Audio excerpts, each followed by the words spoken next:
মাত্র ২৪ ঘন্টার মধ্যেই পরপর দুইবার ফের শক্তিশালী জোরালো ভয়ঙ্কর ভূমিকম্পে কেঁপে উঠল দেশ। পরপর জোরালো ভূমিকম্পে প্রচুর ক্ষয়ক্ষতি, বিভিন্ন এলাকায় ফাটল, একের পর এক ধসে পড়েছে বাড়ি। ভূমিকম্পে কাঁপতে দেখা গেছে রাস্তার গাড়িও, কাঁপতে দেখা গেল ট্রেনও। প্রচুর ক্ষয়ক্ষতি, চলছে জোরকদমে উদ্ধার কাজ। গোটা এলাকা জুড়ে ব্যাপক আতঙ্কের সৃষ্টি হয়েছে। আতঙ্কে রীতিমতো ছোটাছুটি, দিশেহারা এলাকাবাসী।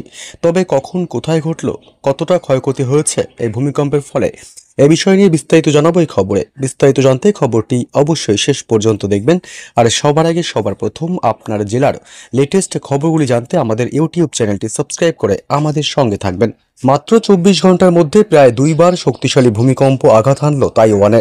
তবে এখনও পর্যন্ত হতাহতের কোনো খবর নেই।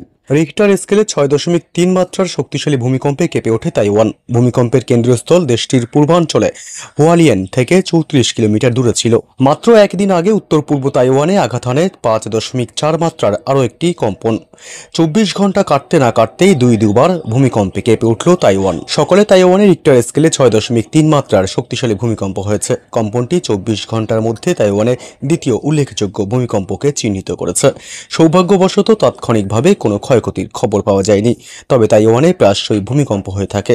সংবেদনশীল অঞ্চল তাইওয়ান টেকটনিক প্লেটের সীমানার কাছাকাছি অবস্থানের কারণে ঘন ঘন ভূমিকম্প হয়ে থাকে তাইওয়ানে। এই অঞ্চলে ১৯৯৯ সালে একটি বড় ভূমিকম্প সহ বিধ্বংসী ভূমিকম্পের ইতিহাস রয়েছে। ২০১৬ সালে আরও একটি বড় ভূমিকম্পে ১০০ জনেরও বেশি প্রাণ হারিয়েছিলেন তাইওয়ানে।